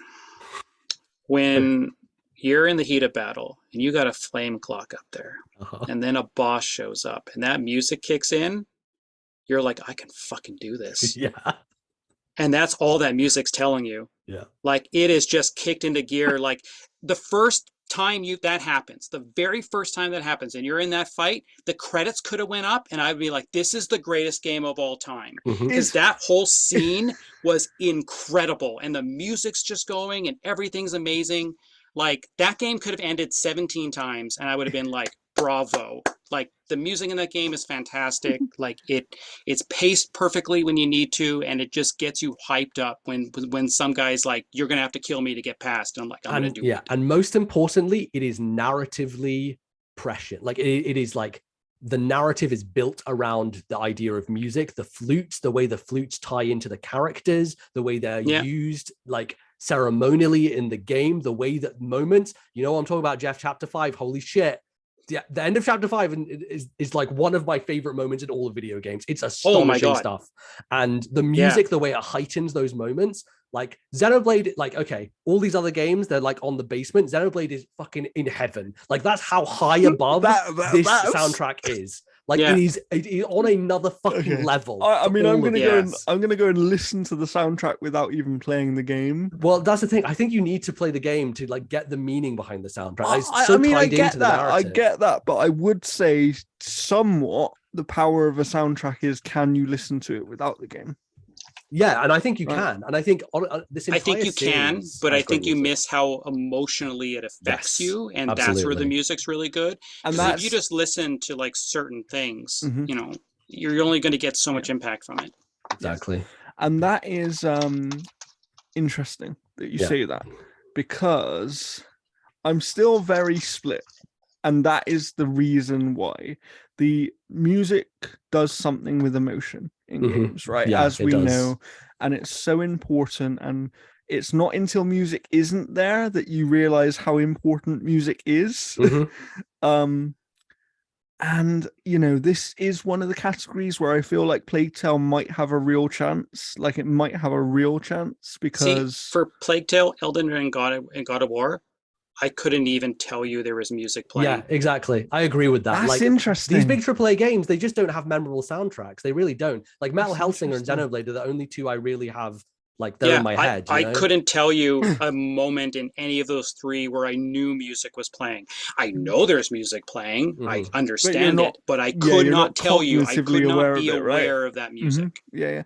But that's weird, because that's also that plays into something I appreciate about music, is that when it's kind of there, but you don't realize it's there until it's not actually there, that sort of means it's doing its job in a way. Like it's sort of, because it's there to enhance what you're already feeling. And that's why I'm split again. And it comes down to, and I won't spoil them, but it comes down to these final hours of God of War. And there are certain scenes in that game where pieces of music play that are very different from the main theme. and they mean something emotionally. And they convey something about these characters and what is happening to them and what might happen to them. And I don't know, man. I think you're right, Jordan. Honestly, I do think that the wider jury is going to probably vote for God of War first because recency bias. And also, I agree with you. It's a really good soundtrack. It's just, for me, it only has a few standout tracks. So I'm going to go with God of War. Matt P actually goes for Elden Ring. Interesting. Okay. Which is an interesting choice there, you know. So, and then I think I know where both of you guys are going. Sure, yeah. Xenoblade. Yes. Plus, there's something about making a soundtrack for a 130-hour game. Oh yeah. I will say the only one of these that I would personally be disappointed if it won is Elden Ring, and that's because it's the only game I've played where I couldn't tell you what the main theme even is. Oh, really? Not even the main menu? Like, the main menu theme for me is like, that's a big bombastic song. I just glossed over it like every time. It's really good. It just wasn't there for me.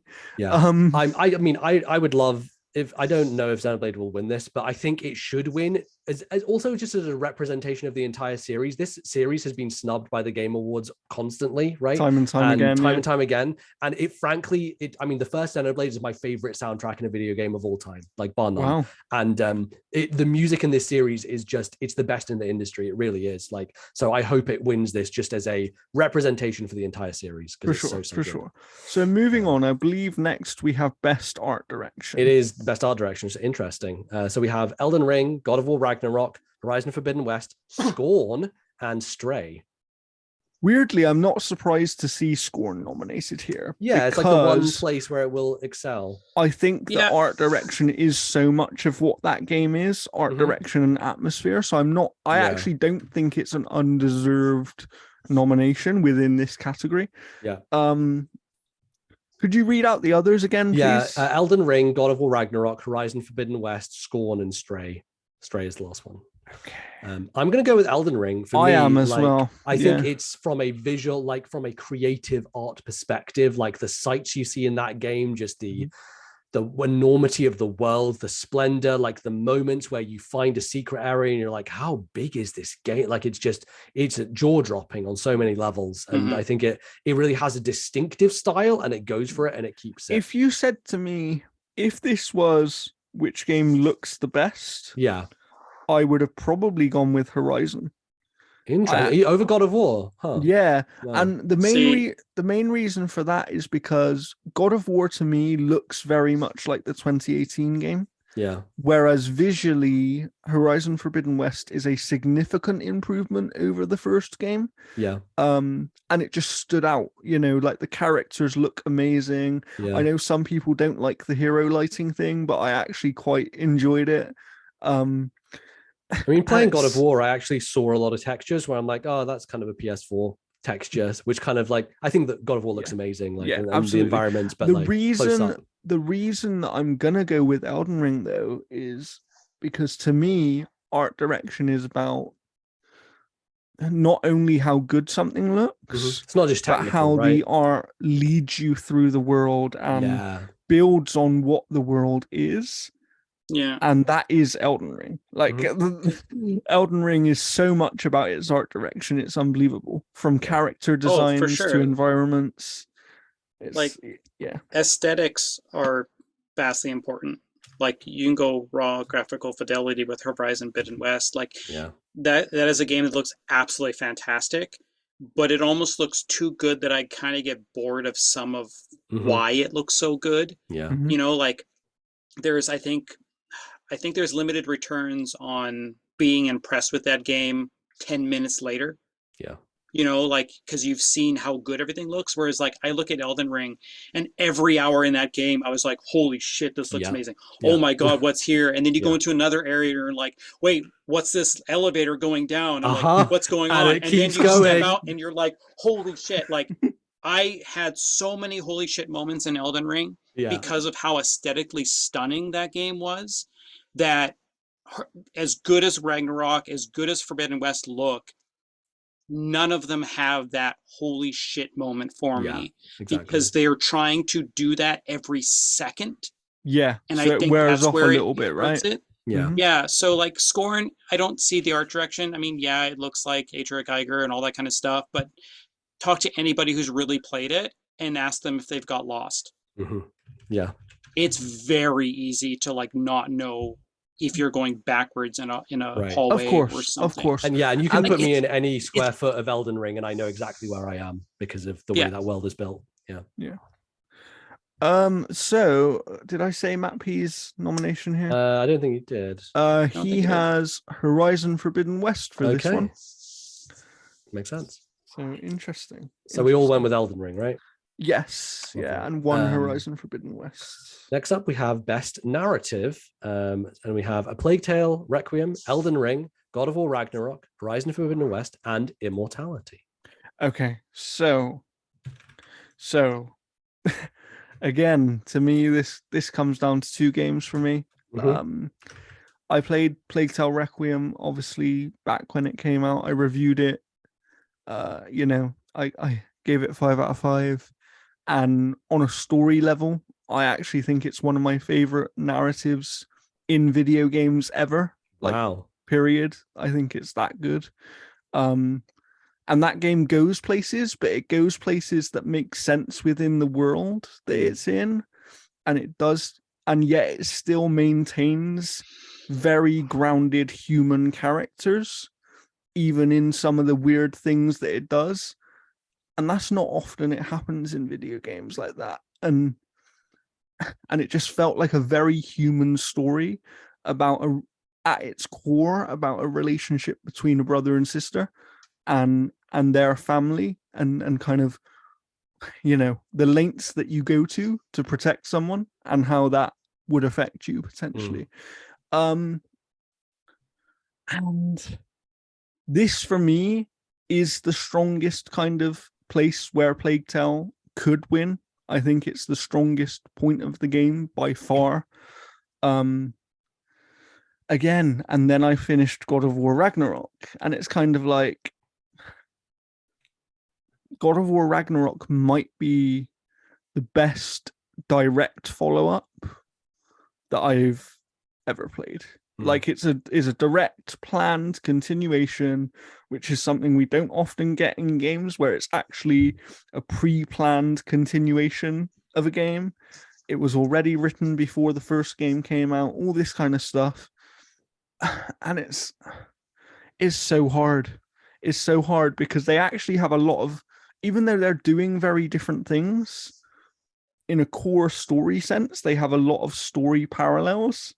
So I love them both equally. And I think that the performances arguably make God of War's narrative come across more strongly. But I don't know if the narrative is actually better. Does that make sense? Yeah, I think I'm just going to go with God of War on this one because more people will have played it than Plague Tale, and it's very recent. And it is, as you said, it's excellent. Look, the game is narratively fantastic and has those moments where you get choked up and you feel something. The character work is really fantastic. I'm going to go God of War. And that's the thing. Like, if you asked me who I want to win, it's definitely Plague Tale for this one, because I think it's the place where it does most deserve the recognition. But God of War is probably going to win this award. Yeah. Like I think Plague Tale would be somewhat surprising for people, especially those that haven't played it. But yeah, I'd like to see it win. But yes, it's going to be God of War, so that is my prediction. Great. And Matt also goes for God of War. Jeff, what have you got on this one? Yeah, like it's a shame that something like Elden Ring gets overlooked because their narrative is being told in a different way. Yes, because definitely. like there is so much depth to a lot of those characters. Like I'll say my vote essentially is for Plague Tale because I think from a story point of view, it does some amazing things. And it is very entertaining. God of War I haven't beaten, so I can't really commit to that end of it. However, Immortality, I've heard a lot of people say like the story is really good.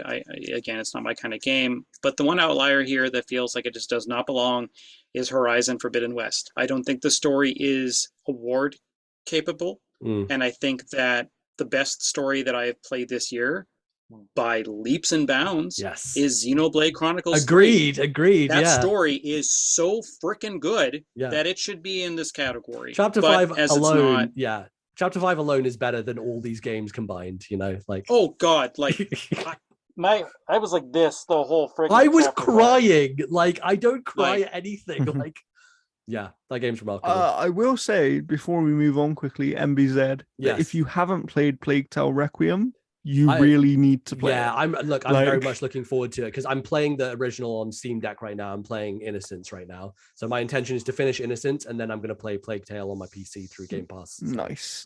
So moving on because we're almost done here and we got 2 left. only have a little bit of time left. Mm-hmm. So what do we have next? So best game direction is the second to last category. And we have Elden Ring, God of War Ragnarok, Horizon Forbidden West, Immortality, and Stray. Can I get the description of this award, please? Sure. And this is a weird award every year, but awarded for outstanding creative vision and innovation in game direction and design. Elden Ring. Yeah. Elden Ring is the answer. Based on that description, Elden Ring is the answer. And that's not to discredit God of War. I think, Eric Williams was director over there. Phenomenal job, right? Mm-hmm. Phenomenal game. Yeah. But in terms of outstanding vision and kind of all those things, and something that when I think of this award, I think of which game is trying to push things forward. Yeah. And Elden Ring is the answer out of these nominees. I think the voting jury will go with Elden Ring. That's probably my choice. I do think that this award deserves to be won by Immortality because Immortality from a innovation and pushing things forward, like it's doing very different things with the medium, right? And it's an FMV game, but it's a different type, and the way that it plays with expectations and the way that it's structured as well, narratively structured, is so interesting. And also, like, from a vision perspective, it's a smaller team, right? And obviously all these other ones aside from Stray have like huge massive teams behind them, and so game direction is a thing that is led from the top, but like doesn't have, I wouldn't say like a cohesive vision. Elden Ring definitely does, and that maybe is the exception. But I think with Sam Barlow and what he's done before previously, like you can definitely, there is a clear direction there. From him, of course. Absolutely. Jeff, what are you with on this one? Yeah, for me, it's Elden Ring. Mm-hmm. Like it nails every single thing that it needs to. Like again, it's no secret. Horizon Forbidden West for me was fine. Yeah, I don't see why it's here. I don't think it does anything remarkable in terms of game direction. Immortality, again, not my game. Stray, again, I don't know why it's here. Yeah. And like God of War is like, if God of War was a bit more open and wasn't so focused on pushing you down certain, like, I guess, design paths in regards to like how the camera works, where it's really focusing on certain things and it doesn't feel as flowed.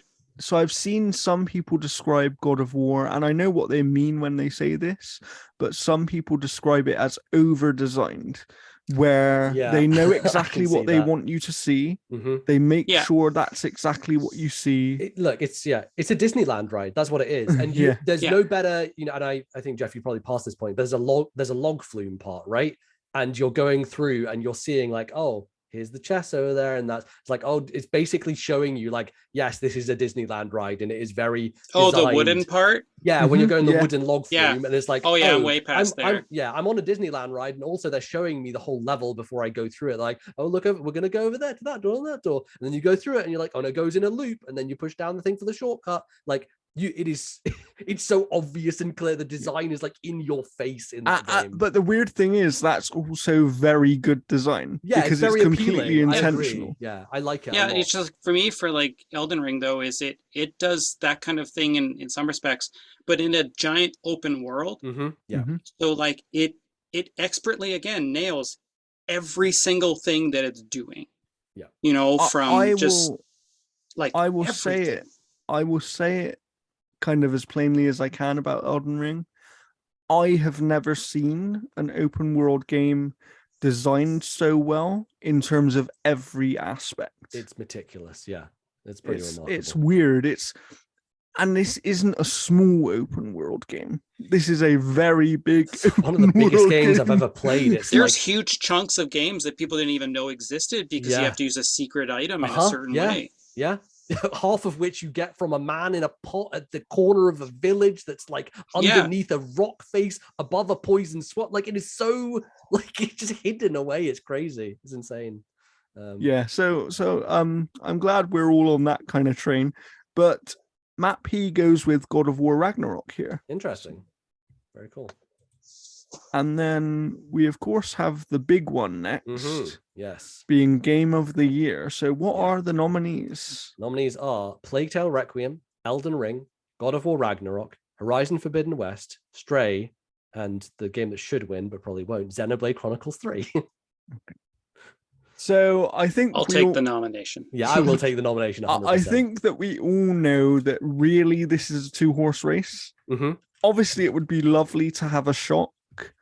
I think Xenoblade is the most likely to cause a shock in terms of if no, I think Stray would be Stray would be the biggest shock. Yeah, but what if I Stray mean won, is, I would just leave. I would just be like, "Fuck this! This is stupid." I guess what I mean is, in terms of outside of those top two that we you think expect, it has a possibility of breaking through? I don't think it does. I'd love that to be the case, but I don't. Not enough people played it. No, not enough people. Interesting. So Matt P here goes for the one that probably was definite Game of the Year up until about a week ago, Elden Ring. And I am going to go for God of War. I'm sure there's some recency bias with that, but I also, on a personal level, just can't get over the fact that at the end of the day, I only played Elden Ring for 15 hours, whereas I finished God of War in a week.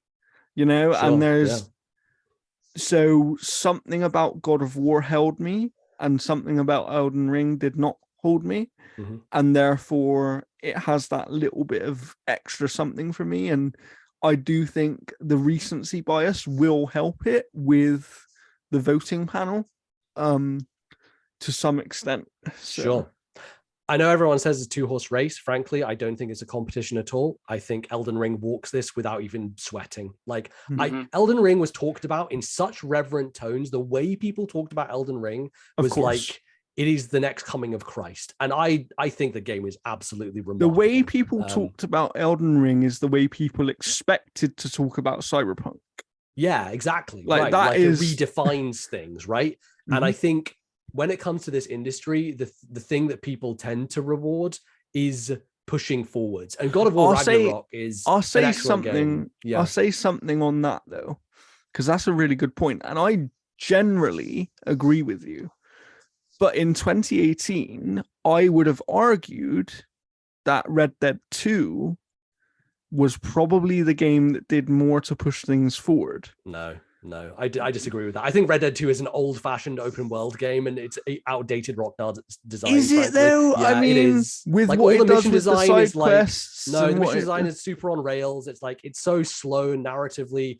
But personally, I fucking hate Red Dead Redemption 2. And the thing with like Red Dead, it's like, hey, I'm gonna go pick up this God of War case. Yeah. All right, 75 animations later. There, that slowly almost animate got it. ourselves. Let me get pulled in. There's the case there. Yeah. Like, I'm coming to the realization that Jeff and I have very similar taste in video games. Yeah. Like, I love Red Dead. Don't get me wrong. I think it's a fine game. Yeah. But God of War 2018, for that sake of argument, yes, way better. That's the I'm not saying. I actually think, to be clear, I think God of War 2018 was a better game. But when I think about what did more to actually push the industry forward, I think in another 5 to 10 years from now, we will remember Red Dead 2 more for the impact it's had on game design of that type than we will God of War. I don't think so, because I think game design of that type was innovated by Breath of the Wild, and Breath of the Wild was the game that birthed Elden Ring, and that's the direction where I think open world games are going. I think Red Dead is frankly held back by the past, and I think it's an old school design. Maybe. Game. I mean, I have heard somebody say it's a weird thing because Red Dead is kind of like the peak of what the old school open world is. Yeah, in some senses. And that it is interesting though, because one thing before we kind of quickly move on, sure, was like, to me, what it did that no other game really did outside of maybe The Witcher 3, but that was a different type of game altogether, even within open world game, was Red Dead was the first one to me that wove in its side quests in a way where you couldn't even always tell they were side quests. Mm-hmm. And that to me was an innovation that is going to translate to so many other games. Mm-hmm. See, I feel that from Witcher 3. You get the Bloody Baron quest. Yeah. And that felt literally like a main quest. Right.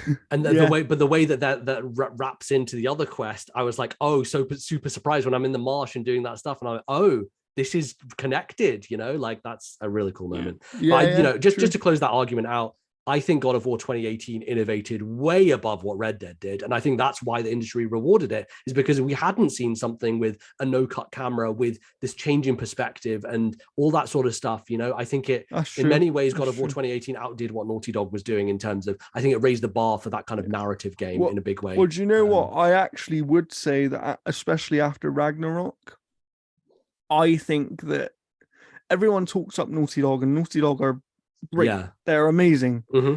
But I actually think maybe Santa Monica have a very strong case at this point. I think they are the best. I think they're better than Naughty Dog, frankly. I really do. Oh, for sure. I mean, they had a decent game in the last couple of years. I know. But like with God of War, I think honestly, if it had been built from the ground up for the PS5, I think this would be a bit different, because like the problem that I have with God of War right now is there's so many loading moments. Yeah. Moving a log, shimmying through something. So like the bottlenecking. So I do want to say a few things about that. And they've kind of mentioned it themselves, but I can confirm it is true. That's not always loading.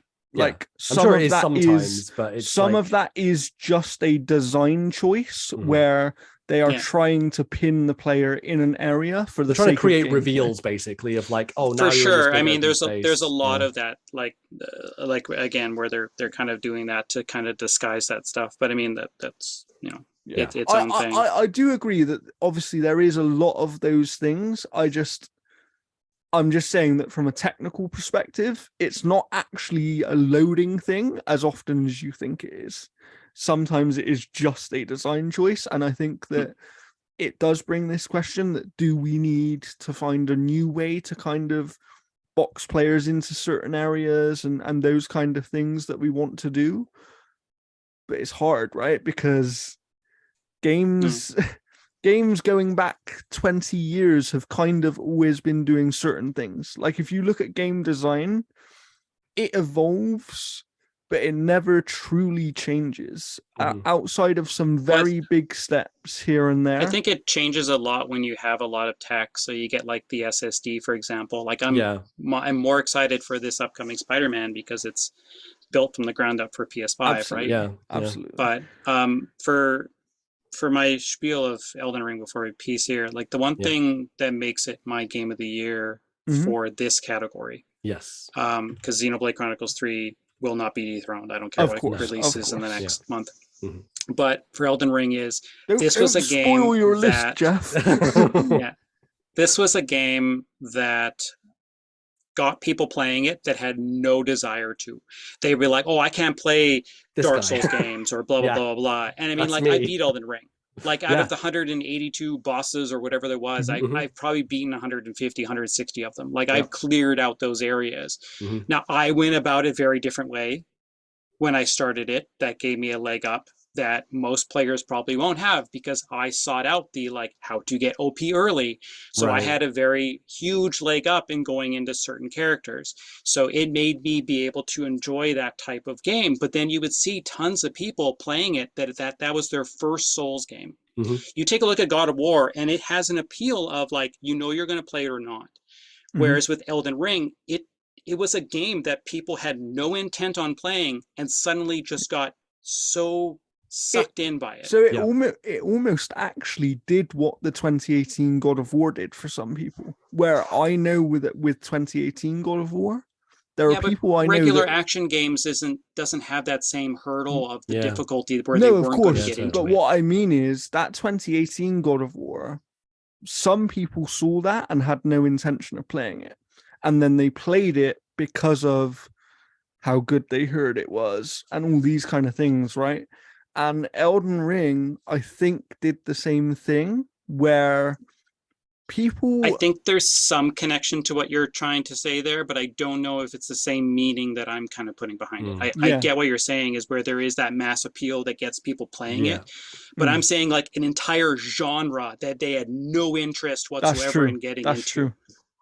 That is true. Mm-hmm. Yeah. Power of a very good game, I guess. Yeah. So, and that's like why, Like it just nails it so perfectly. Like if Xenoblade didn't come out this year, Elden Ring would have been my game of the year. Same here. So So both of you guys obviously have gone for Elden Ring on this one. Matt P also went for Elden Ring. Yeah. And I went for God of War. So this could be the one that tips it for you, Jordan. Who knows? Either I've never won one of these yet. Okay, all right. So we'll see. But my thing is, I think if God of War was more of its own game as opposed to being a follow-up 2018, I think we would have a very different conversation. Totally. Yeah. Absolutely. I just wonder for how many people voting on it, the being a follow-up thing will actually help it.